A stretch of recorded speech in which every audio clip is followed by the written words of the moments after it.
അസ്സാം വലൈക്കും dear friends. ഇന്നത്തെ നമ്മുടെ സ്പെഷ്യൽ നിങ്ങൾ ആരും ഇതുവരെയും ട്രൈ ചെയ്ത് നോക്കിയിട്ടില്ലാത്ത ഒരു അടിപൊളി വെറൈറ്റി റെസിപ്പിയാണ്. നമ്മുടെ ഈ വീഡിയോ കണ്ടുകൊണ്ടിരിക്കുന്ന സമയത്ത് നിങ്ങൾക്ക് ഇഷ്ടപ്പെടുകയാണെങ്കിൽ ഒന്ന് ലൈക്ക് ചെയ്തേക്കണേ. അതുപോലെ തന്നെ നമ്മുടെ ഈ ചാനൽ ആദ്യമായിട്ട് കാണുന്നവരും ഇതുവരെയും സബ്സ്ക്രൈബ് ചെയ്യാത്തവരും പ്ലീസ് ഒന്ന് സബ്സ്ക്രൈബ് ചെയ്തേക്കണേ. ഞാനിടുന്ന വീഡിയോസ് ഉടനടി കിട്ടുന്നതിനായി സബ്സ്ക്രൈബ് ബട്ടന്റെ തൊട്ടടുത്ത് കാണുന്ന ബെല്ലൈക്കൺ കൂടി ക്ലിക്ക് ചെയ്തിട്ട് ഓൾ എന്ന ഓപ്ഷൻ എനേബിൾ ചെയ്യാനും മറക്കല്ലേ.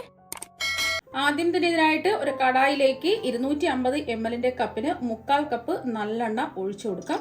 അപ്പം നല്ലെണ്ണ വേണമെന്നുണ്ടെങ്കിൽ നല്ലെണ്ണ എടുക്കാം, അല്ലെങ്കിൽ വെളിച്ചെണ്ണ വേണമെന്നുണ്ടെങ്കിൽ വെളിച്ചെണ്ണ എടുക്കാം. കൂടുതൽ ദിവസം കേടുകൂടാതിരിക്കാൻ വേണ്ടിയിട്ടാണ് നല്ലെണ്ണ എടുത്തിട്ടുള്ളത്. അപ്പം നിങ്ങളിത് ഫ്രിഡ്ജിലൊക്കെ സൂക്ഷിക്കുകയാണെന്നുണ്ടെങ്കിൽ വെളിച്ചെണ്ണ എടുത്താൽ മതിയാകും. എണ്ണ ഒന്ന് ചൂടാവട്ടെ. ഇപ്പം നല്ലെണ്ണ നന്നായിട്ട് ചൂടായിട്ടുണ്ട്. ഇനി ഇതിലേക്ക് നമ്മൾ ഇട്ട് കൊടുക്കുന്നത് ഉണക്കമുന്തിരിയാണ്. ഉണക്കമുന്തിരി 250 ml കപ്പിന് 2 കപ്പ് ഉണക്കമുന്തിരിയാണ് ഇട്ട് കൊടുക്കുന്നത്. രണ്ടാമത്തെ കപ്പ് ഉണക്കമുന്തിരിയും കൂടി ഇട്ട് കൊടുക്കാം. അപ്പം ഇതുപോലത്തെ ഒരു അളവ് കപ്പ് ഇല്ലാന്നുണ്ടെങ്കിൽ സാധാരണ വലിപ്പമുള്ള ഒരു ഗ്ലാസ് എടുക്കാം. ആ ഗ്ലാസിൻ്റെ വലിപ്പത്തിനനുസരിച്ച് മുന്തിരി അളന്നെടുക്കാം. ഇപ്പം ഞാനിപ്പോൾ ഇത് വീട്ടിൽ തയ്യാറാക്കിയ ഉണക്കമുന്തിരിയാണ്, അതുകൊണ്ട് ഞാൻ കഴുകിയൊന്നും എടുത്തിട്ടില്ല. നമ്മൾ കടയിൽ നിന്ന് വാങ്ങുന്ന ഉണക്കമുന്തിരിയാണെന്നുണ്ടെങ്കിൽ കഴുകി വെയിലത്ത് വെച്ച് ഉണക്കുകയോ അല്ലെങ്കിൽ ഒരു കോട്ടൺ ടവലിലിട്ട് ഉണക്കി എടുക്കുകയോ ചെയ്യാം. പൊട്ടും ഈർപ്പമൊന്നും ഇല്ലാതെ വേണം എണ്ണയിലേക്ക് ഇട്ട് കൊടുക്കാനായിട്ട്. ഈ ഉണക്കമുന്തിരി എല്ലാം ഒന്ന് വീർത്ത് വരട്ടെ. ഞാനിപ്പോൾ എടുത്തിട്ടുള്ളത് പച്ചമുന്തിരി വീട്ടിൽ തന്നെ ഉണക്കി എടുത്തിട്ടുള്ളതാണ്. ഇപ്പോൾ ആ മുന്തിരിയൊക്കെ ഒന്ന് വീർത്ത് വന്നിട്ടുണ്ട്.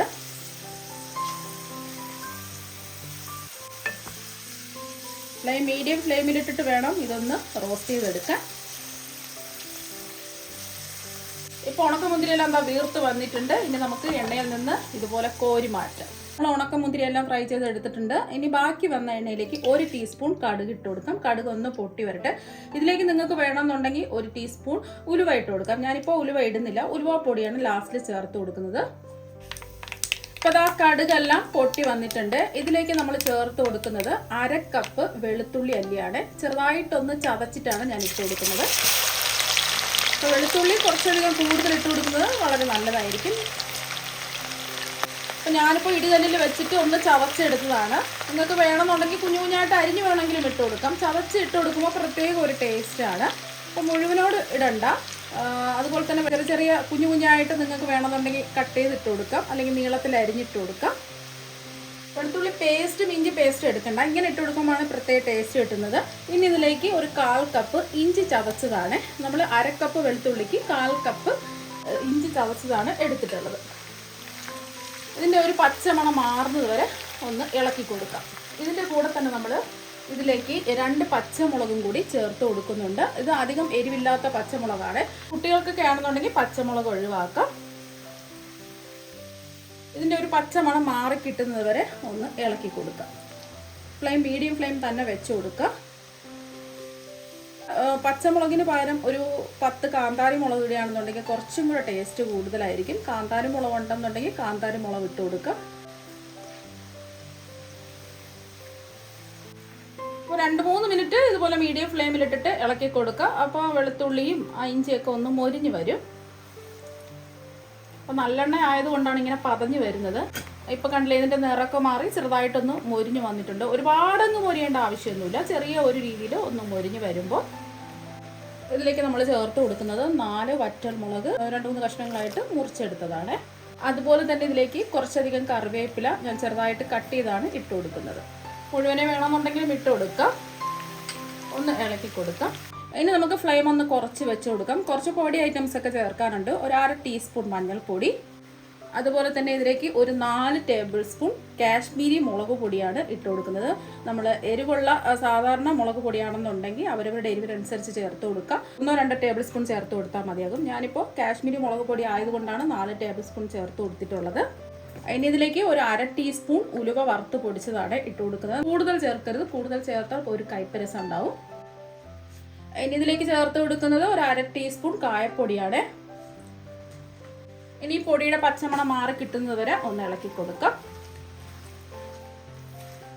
ഒരു 10 സെക്കൻഡ് ഒന്ന് ഇളക്കി കൊടുത്താൽ മതിയാകും. പെട്ടെന്ന് തന്നെ പൊടി നമ്മൾ ചൂടായ എണ്ണയിലല്ലേ ഇട്ട് കൊടുത്തിട്ടുള്ളത്, ഒരുപാട് താമസമൊന്നുമില്ല. ഇപ്പോൾ പൊടിയുടെ പച്ചമണമൊക്കെ മാറിയിട്ടുണ്ട്. ഇനി ഇതിലേക്ക് നമ്മൾ ചേർത്ത് കൊടുക്കുന്നത് പുളിവെള്ളമാണ്. ഞാനൊരു നാരങ്ങ വലിപ്പത്തിലുള്ള പുളി 1 കപ്പ് വെള്ളത്തിൽ കുറച്ച് സമയം ഇട്ട് വെച്ചതിന് ശേഷം പിഴിഞ്ഞ് അരിച്ചെടുത്തിട്ടുള്ളതാണ്. അപ്പോൾ പുളിവെള്ളം ഉറപ്പായിട്ടും ഒഴിച്ചു കൊടുക്കുക, എന്നാൽ മാത്രമേ ഇതിന് പ്രത്യേക ഒരു ടേസ്റ്റ് ഉണ്ടാവുള്ളൂ.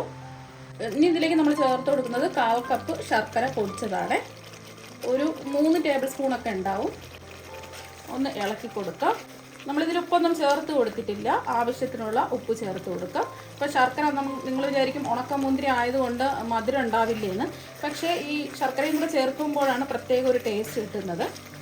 അപ്പോൾ അങ്ങനെ ശർക്കര ചേർത്തിട്ട് തയ്യാറാക്കി നോക്കാം, അടിപൊളി ടേസ്റ്റാണ്. ഇനി ഇതിലേക്ക് ഒരു 1.5 ടീസ്പൂൺ ഉപ്പിട്ട് കൊടുക്കാം. നോക്കിയിട്ട് കുറവുണ്ടെന്നുണ്ടെങ്കിൽ പിന്നീട് നമുക്ക് ഉപ്പ് ചേർത്ത് കൊടുക്കാം. ചിലർക്ക് ഉപ്പ് കുറച്ചധികം കൂടുതൽ വേണം. അപ്പോൾ ഞാനിപ്പോൾ ആവശ്യത്തിനുള്ള ഉപ്പേ ചേർത്ത് കൊടുക്കുന്നുള്ളൂ. നോക്കിയിട്ട് ലാസ്റ്റിൽ വേണമെന്നുണ്ടെങ്കിൽ ഉപ്പ് ചേർത്ത് കൊടുത്താൽ മതി.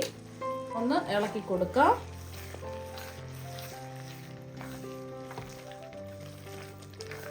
ഇനി ഇതിലേക്ക് നമ്മൾ ചേർത്ത് കൊടുക്കുന്നത് നമ്മൾ ഫ്രൈ ചെയ്തെടുത്ത് വെച്ചിരിക്കുന്ന ഉണക്കമുന്തിരി മുഴുവനും അങ്ങിട്ട് കൊടുക്കാം. ഉണക്കമുന്തിരി ഇട്ട് കൊടുത്തിട്ടുണ്ട്. ഒന്ന് ഇളക്കി കൊടുക്കാം.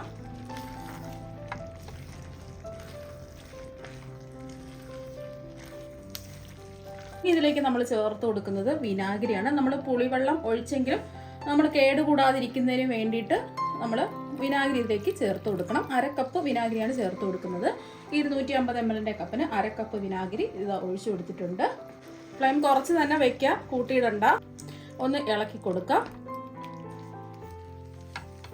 നന്നായിട്ട് തിളച്ച് ഒരു 2 മിനിറ്റ് ഇതാ ഒന്ന് ഇളക്കി കൊടുത്തിട്ടുണ്ട്. മുന്തിരി, നമ്മുടെ ഉണക്ക മുന്തിരിയൊക്കെ നല്ലോണം എന്താ സോഫ്റ്റായി വന്നിട്ടുണ്ട്. ഇനി ഇതിലേക്ക് ഒരു കാര്യം കൂടെ ചേർക്കുന്നുണ്ട്.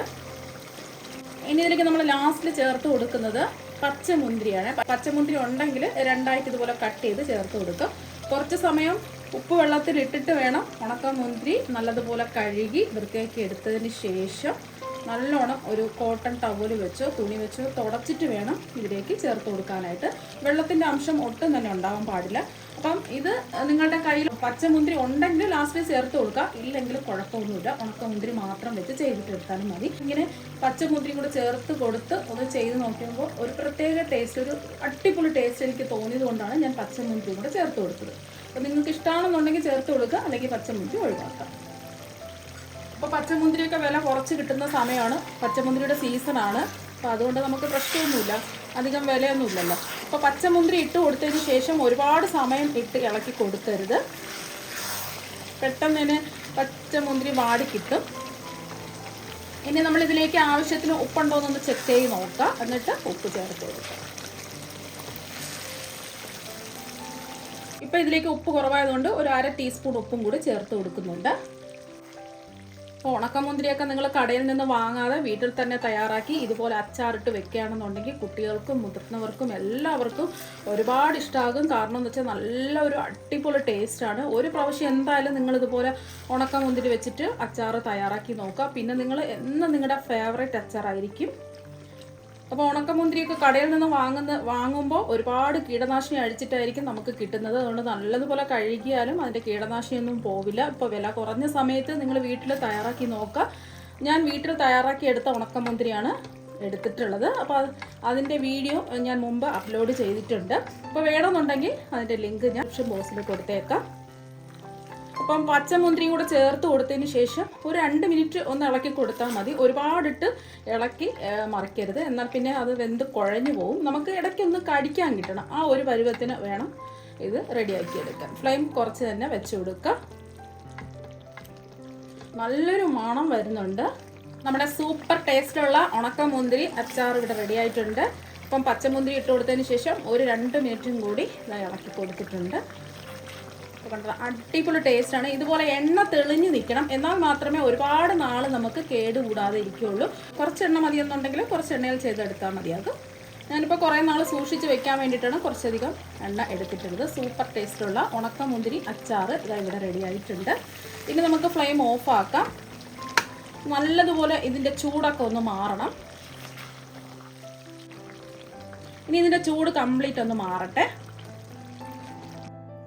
ഇപ്പോൾ അച്ചാറിൻ്റെ ചൂടൊക്കെ നല്ലതുപോലെ മാറിയിട്ടുണ്ട്.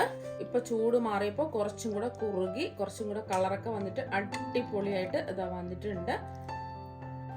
ഇത് ഉടനെ തന്നെ കഴിക്കരുത്, 2 ദിവസം കഴിഞ്ഞിട്ട് മാത്രമേ കഴിക്കാവൂ. എന്നാൽ മാത്രമേ നമ്മൾ ഇട്ട് കൊടുത്ത പൊടികളും ആ പുളിയും എരിയും എല്ലാം നല്ലോണം പിടിച്ച് സെറ്റായി കിട്ടുള്ളൂ. ഇനി ഇത് നമുക്ക് നീർപ്പൊന്നുമില്ലാത്ത കുപ്പികളിലോ അല്ലെങ്കിൽ ബർണിയിലോ അടച്ച് സൂക്ഷിക്കാവുന്നതാണ്. എത്ര ദിവസം വേണമെങ്കിലും കേടുകൂടാതെ ഇരിക്കും. വേണമെന്നുണ്ടെങ്കിൽ നമുക്ക് ഫ്രിഡ്ജിലും സൂക്ഷിക്കാവുന്നതാണ്.